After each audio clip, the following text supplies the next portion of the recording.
कुछ ही हफ्तों बाद देश में त्योहारों का सीजन शुरू होने वाला है। घरों में मिठाइयां बनेंगी, बाजार में मिठाइयों की डिमांड बढ़ेगी, कन्फेक्शनरी और बेकरी कंपनियों की शुगर रिक्वायरमेंट बढ़ेगी। लेकिन इसी समय देश में चीनी की कीमत इतनी तेजी से बढ़ गई कि सरकार को एक साथ स्टॉक होल्डिंग पर लिमिट लगाने और करीब 10 लाख टन यानी 1 मिलियन टन रॉ शुगर को ड्यूटी फ्री इंपोर्ट करने की अनुमति देनी पड़ी। क्योंकि जिस दिन सरकार ने बल्क कंज्यूमर्स के लिए शुगर स्टॉक रखने की सीमा घटाकर 15 दिन की, उसी दिन के बाद शुगर स्टॉक में तेज रैली देखने को मिली। कुछ कंपनियों के शेयरों में एक दिन में डबल डिजिट तक तेजी आ गई। लेकिन अगले ही दिन सरकार ने 10 lakh ton duty free raw sugar import की अनुमति दे दी और शुगर स्टॉक में फिर से दबाव दिखाई देने लगा। तो सवाल यह है कि आखिर चीनी के बाजार में चल क्या रहा है? क्या देश में चीनी की कमी हो गई है? क्या त्योहारों में मिठाई महंगी होने वाली है? क्या 54 रुपए से 70 रुपए किलो हुई चीनी अभी और महंगी हो सकती है? क्या इथेनॉल ने शुगर सप्लाई को इतना प्रभावित कर दिया है कि देश में त्योहार मनाना भी अब दुश्वार हो सकता है? आखिर इस इथेनॉल को बनाने में चीनी उत्पादों का कितना उत्पाद होता है जो चीनी की हाय हाय मच रही है, या फिर मामला कुछ और है? और सबसे बड़ा सवाल, क्या शुगर स्टॉक्स की रैली टिक पाएगी? आइए पूरी इस कहानी को, इस पूरे मुद्दे को एक एक करके समझने की कोशिश करते हैं। सबसे पहले बात करते हैं चीनी की कीमतों की। पिछले कुछ हफ्तों में डोमेस्टिक शुगर प्राइस में असाधारण तौर पर तेजी देखने को मिली। रिपोर्ट्स के मुताबिक पिछले करीब 2 महीने में शुगर प्राइस लगभग 40% तक बढ़ गए हैं, जबकि 17 से 19 अगस्त के आसपास सिर्फ कुछ दिनों में एक्स मिल प्राइस में करीब 10 रुपए प्रति किलो की तेजी आई है, यानी लगभग 20% की जंप यहां देखने को मिली। और इसका असर रिटेल मार्केट में भी दिखाई देने लगा। 18 अगस्त के आसपास national average retail sugar price करीब 52 रुपए 30 पैसे प्रति किलो बताया गया, जो साल भर पहले के मुकाबले लगभग 13% ज्यादा है। वहीं कुछ राज्यों और शहरों में अगर देखें तो रिटेल प्राइस इससे भी काफी ऊपर पहुंच चुका है, कहीं 60 तो कहीं 70 रुपए प्रति किलो। उदाहरण के लिए अगर मैं उड़ीसा की अगर बात करूं तो कुछ जगहों पर शुगर की कीमत करीब 70 रुपए प्रति किलो तक रिपोर्ट की गई है। यानी अगर आप सोच रहे हैं कि चीनी तो रोजमर्रा की चीज है और इसकी कीमत में इतना बड़ा फर्क फिर कैसे आ सकता है, तो इसका जवाब है सप्लाई और डिमांड का मिसमैच। अब यहां एक बहुत ही इंपॉर्टेंट बात समझनी होगी। भारत दुनिया के सबसे बड़े शुगर प्रोड्यूसर्स में से एक है। मतलब अपना देश शुगर प्रोड्यूस करता है, बनाता है, दुनिया के कुछ बड़े देशों में गिना जाता है शुगर को प्रोड्यूस करने में।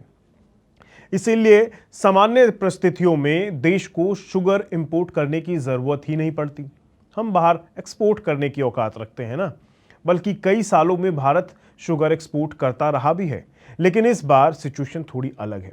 डोमेस्टिक प्रोडक्शन और अवेलेबल स्टॉक को लेकर मार्केट में चिंता बढ़ी हुई है।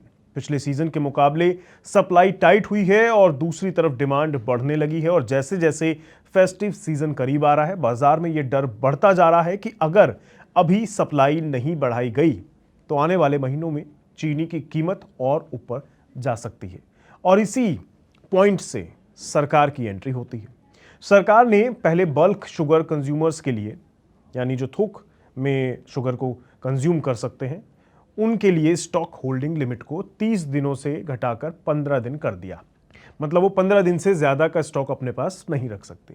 ये नियम 1 सितंबर से लागू हो गया है। इसका मतलब ये हुआ कि कन्फेक्शनरी मैन्युफैक्चरर्स जो हैं, यानी soft drink companies, food processing unit, sweet manufacturers और जो दूसरे बड़े इंस्टीट्यूशनल बायर्स हैं, वो ज़रूरत से ज़्यादा शुगर स्टॉक करके अब नहीं रख सकेंगे। अब पहली नज़र में आपको लग सकता है कि सरकार ने शुगर लिमिट क्यों लगा दी, क्या ज़रूरत है इसकी? इसका लॉजिक देखिए काफ़ी सिंपल है। अगर मार्केट में सप्लाई टाइट है और बड़े बायर्स बहुत ज़्यादा शुगर पहले से खरीद कर वेयर हाउस में रख लें, तो ओपन मार्केट में अवेलेबल सप्लाई और कम हो सकती है। इससे कीमत पर और ज़्यादा प्रेशर आ सकता है। इसलिए सरकार चाहती है कि शुगर इन्वेंट्री मार्केट में घूमती रहे, आर्टिफिशियली ये टाइट ना हो जाए और कोई पार्टिसिपेंट एक्सेसिवली स्टॉक करके प्राइस प्रेशर को और ना बढ़ा सके। लेकिन इन सब के चक्कर में स्टॉक मार्केट में तो खेल हो गया। मतलब स्टॉक लिमिट घटाने की खबर शुगर कंपनीज के लिए बुलिश मानी जा रही है। क्यों? क्योंकि अगर बड़े इंडस्ट्रियल बायर्स को सिर्फ लिमिटेड इन्वेंट्री रखने की अनुमति है तो उन्हें ज्यादा फ्रीक्वेंटली मार्केट से शुगर खरीदनी पड़ेगी, यानी प्रोक्योरमेंट साइकिल छोटी हो जाएगी। इसी उम्मीद में 20 अगस्त को शुगर स्टॉक्स में जोरदार बाइंग देखने को मिली। कुछ शुगर स्टॉक्स में तो 10% से 12% तक का इंट्राडे गेन रिपोर्ट हुआ है। बलरामपुर चीनी 19 अगस्त को 650 के भाव पर था और अगले ही दिन 20 अगस्त को 778 के भाव पर यानी 778 के भाव पर पहुंच गया। इसी तरह ईआईडी पैरी 19 अगस्त को 788 के भाव पर था और 20 अगस्त को 811 के भाव पर पहुंच गया। यानी एक दिन में इतना डिजास्टर चेंज जंप देखने को मिला है। यानी मार्केट ने स्टॉक लिमिट को इस तरह देखा कि इससे शुगर मिल्स की नियर टर्म सेल्स और रियलाइजेशन को सपोर्ट मिल सकता है। लेकिन फिर आया दूसरा बड़ा फैसला, ड्यूटी फ्री वाला।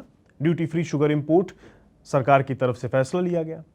सरकार ने 1 मिलियन टन यानी 10 लाख टन रॉ शुगर के ड्यूटी फ्री इंपोर्ट को मंजूरी दे दी और यह परमिशन 31 अक्टूबर 2026 तक के लिए है। फिर देखिए क्या हुआ। जो बलरामपुर चीनी 20 अगस्त को 778 के भाव पर पहुंच गया था वो 21 अगस्त को खबर लिखे जाने तक टूटकर 723 के भाव पर आ गया। जो ईआईडी पैरी 20 अगस्त को 811 के भाव पर था वो 21 अगस्त को खबर लिखे जाने तक टूटकर 795 के भाव पर पहुंच गया। यानी कुछ तो बड़ा हो रहा है। रॉयटर्स के मुताबिक ये करीब एक दशक में भारत की पहली बड़ी शुगर इंपोर्ट मूव है। सामान्य तौर पर अगर देखें तो शुगर इंपोर्ट्स पर करीब 100% कस्टम्स ड्यूटी लगती है। अब सवाल उठता है, जब शुगर स्टॉक्स में रैली बन ही रही थी तो सरकार ने इंपोर्ट क्यों खोल दिया? क्योंकि सरकार की प्रायोरिटी समझने वाली बात है। सरकार की प्रायोरिटी यहां साफ है, शुगर मिल्स की प्रॉफिटेबिलिटी से ज्यादा कंज्यूमर प्राइस और फेस्टिव सीजन सप्लाई को कंट्रोल किया जाए। सरकार नहीं चाहती कि आने वाले त्योहारों के दौरान शुगर प्राइस इतनी बढ़ जाए कि उसका सीधा असर मिठाई, बेकरी, बेवरेजेस और दूसरे प्रोसेस्ड फूड आइटम्स पर पड़ने लगे। क्योंकि याद रखिए, भारत में त्योहारों के दौरान शुगर सिर्फ घर में चाय या मिठाई बनाने के लिए नहीं इस्तेमाल होती है ना, बल्कि बहुत सारे प्रोसेस्ड फूड प्रोडक्ट्स में चीनी का बेतहाशा इस्तेमाल होता है और इन सब की कॉस्ट स्ट्रक्चर में शुगर काफ़ी इंपॉर्टेंट इनपुट देता है। इसलिए अगर शुगर प्राइस लंबे समय तक ऊंचे रहते हैं तो इसका असर सिर्फ 5-10 रुपए महंगी चीनी तक सीमित नहीं रहेगा। मिठाई बनाने वाले दुकानदारों की इनपुट कॉस्ट पर भी असर पड़ेगा, वो भी बढ़ेगा और लास्ट में उनका जो कुछ हिस्सा है बढ़ोतरी का वो इनडायरेक्ट या डायरेक्ट कंज्यूमर तक भी पहुंचेगा। यानी इस पूरे मुद्दे का सबसे बड़ा हिसाब किताब अगर देखें तो वो कंज्यूमर एंगल है। त्योहारी सीजन की मिठाई सबसे इम्पॉर्टेंट है हमारे देश में तो खासकर। लेकिन अब हमें बात करनी होगी इस मुद्दे के सबसे इम्पॉर्टेंट पार्ट की, इथेनॉल। क्योंकि पिछले कुछ वर्षों में इंडिया की शुगर इंडस्ट्री सिर्फ शुगर बेचने वाली इंडस्ट्री अब नहीं रह गई है। शुगर मिल्स के पास एक दूसरा बड़ा रेवेन्यू स्ट्रीम तैयार हो गया है, इथेनॉल। सरकार ने इथेनॉल ब्लेंडिंग को बढ़ावा दिया और शुगर केन जूस, सिरप और मोलेसेस से इथेनॉल प्रोडक्शन को बढ़ाया गया। इसका फायदा शुगर मिल्स को हुआ क्योंकि उन्होंने सिर्फ शुगर प्राइस पर अब निर्भर नहीं रहना पड़ रहा है। लेकिन इसका एक दूसरा साइड भी है। अगर शुगर केन का कुछ हिस्सा शुगर बनाने की बजाय इथेनॉल प्रोडक्शन में ड्राइव होता है तो थियोरेटिकली मार्केट में अवेलेबल शुगर की मात्रा कम हो सकती है।